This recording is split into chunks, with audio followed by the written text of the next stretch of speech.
Welcome back to the Unshaken. Take a breath. Sit still with me for a moment. I want to tell you something true, something we spend our whole lives pretending isn't real.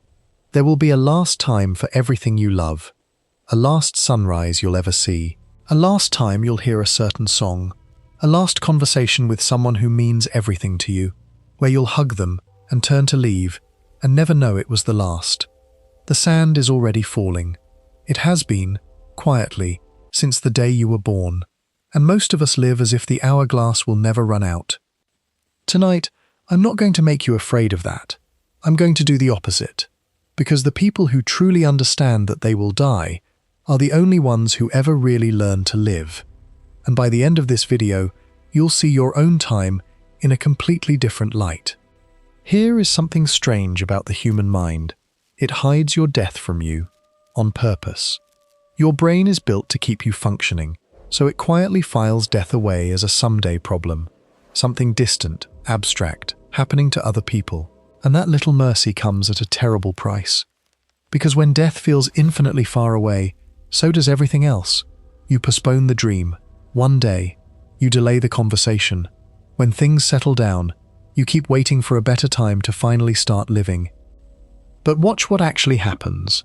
The days blur into weeks, the weeks into years, and one day quietly becomes never.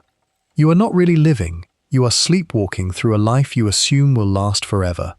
And the great tragedy is not that life is short. The tragedy is that we act as if it's endless, right up until it isn't. I know this because I lived it. For years I moved through my days on autopilot, spending my time like a man who believed he had an unlimited supply of it. Someday I'd chase the thing that mattered. Someday I'd call the people I love more often. Someday. And then life did what it always does eventually. It reminded me. A moment came that made the sand visible, that made me feel for the first time how much had already fallen. And I realized I had been treating the most limited thing I own as if it were infinite. That was the day I stopped waiting for someday and started counting what was left. Now here is where most people get this wrong. They think remembering death is morbid, dark, depressing. The Stoics understood the exact opposite. They kept a phrase close to their hearts, Memento Mori. Remember that you will die, not to frighten themselves, to wake themselves up. Marcus Aurelius, an emperor who could have anything, reminded himself every single day that he could leave life at any moment, and he let that thought sharpen everything he did. It is not death a man should fear, the Stoics taught, but never truly beginning to live. Death is not the enemy of a good life. It is what gives a life its meaning. A thing that lasts forever is worth nothing. It's the fact that your time is limited that makes each day precious, each moment rare, each person you love irreplaceable. I call this looking through the final lens, and it rests on 3 shifts you can make starting today. Let me give them to you now. 3 ways to let death teach you how to live. Shift 1. Look back from the end. Picture yourself, very old, at the very end of your life, looking back on the years you're living right now. What does that version of you wish you had done? Who does he wish you'd forgiven, called, become? That old man is not a fantasy.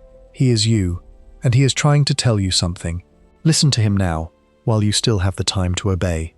Shift 2. Cut away the trivial. Death is the great clarifier. Stand at the end, and almost everything you worry about shrinks to nothing. The insult, the status, the perfect plan you're waiting to be ready for. Ask of anything stealing your time. Will this matter on my last day? If the answer is no, let it go. You do not have the years to waste on what does not matter. Shift 3. Do it now. One day is the most dangerous lie you will ever tell yourself. There is no someday. There is only a finite stack of todays, and you don't know how tall it is. So make the call today. Start the thing today. Say the words today. Stop rehearsing a life you keep promising to live later. Later is not guaranteed. Now is all you were ever given.